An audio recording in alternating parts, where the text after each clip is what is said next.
టాలీవుడ్ సినీ ఇండస్ట్రీలో హీరోయిన్ సమంతకు ఉన్న క్రేజ్ అంతా ఇంతా కాదు. ఒకప్పుడు స్టార్ హీరోయిన్ గా కొనసాగింది. ఇప్పుడు సినిమాలకు దూరంగా ఉంది. మయోసైటిస్ వ్యాధితో పోరాడింది. జీవితంలోనూ ఇప్పుడు ఒంటరితనంతో పోరాడుతుంది.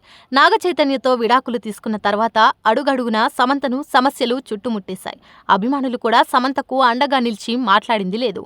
కలుస్తారనుకున్న జంట ఇక ఎప్పటికి కలవరని తెలిసి అభిమానుల గుండెలు బద్దలయ్యాయి. ఇలాంటి పరిస్థితిలోనే సమంత నాన్న కూడా దూరమయ్యాడు. సినిమాలకు దూరంగా ఉన్న సమంత ఈ మధ్యనే హనీ బన్నీ అనే వెబ్ సిరీస్ తో ప్రేక్షకుల ముందుకు వచ్చింది.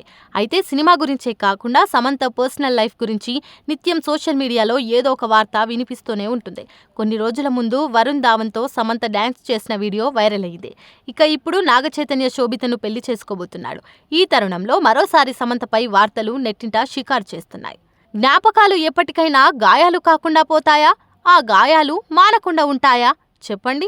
ఇప్పుడు సమంత పరిస్థితి కూడా అలానే ఉందని నెట్టింట కామెంట్లు వినిపిస్తున్నాయి. మరికొందరైతే పాపం సమంత అంటూ కామెంట్లు చేస్తున్నారు. సమంతతో విడిపోయినప్పటికీ చైతు ఆమెను గుర్తు చేసుకుంటూనే ఉన్నాడట. సమంత చెట్లను జాగ్రత్తగా చూసుకునేదట. ఆమెకు చెట్లు అంటే అంత ప్రాణమట.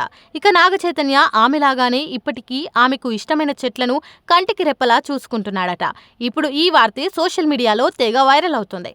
నాగ చైతన్య శోభిత పెళ్లి వేడుక హైదరాబాద్లోని అన్నపూర్ణ స్టూడియోస్లో జరగనుంది. ఆ పెళ్లికి చైతు, శోభితల కుటుంబాలు మాత్రమే కాకుండా కొంతమంది సినీ ప్రముఖులు కూడా హాజరు కానున్నారు. అయితే అందులో సమంత ఉంటుందా ఉండదా అనేది పక్కన పెడితే ఫ్యాన్స్ మాత్రం ఆమెను వెళ్ళొద్దనే అంటున్నారు. సమంత తండ్రి జోసెఫ్ ప్రభు గుండెపోటుతో ఈ మధ్యనే చనిపోయారు. ఓవైపు నాన్నలేని లోటు, మరోవైపు మాజీ భర్తకు పెళ్లి, ఇక మయోసైటిస్ సమస్య, సినిమాలకు దూరంగా ఉండటం ఇవన్నీ కృంగదీసే విషయాలే. అయితే వీటన్నింటిని తట్టుకుని నిలబడిన సమంతకు మరికొందరు హ్యాట్స్ ఆఫ్ చెబుతున్నారు. సమంత వెరీ స్ట్రాంగ్ అంటూ కామెంట్లు చేస్తున్నారు.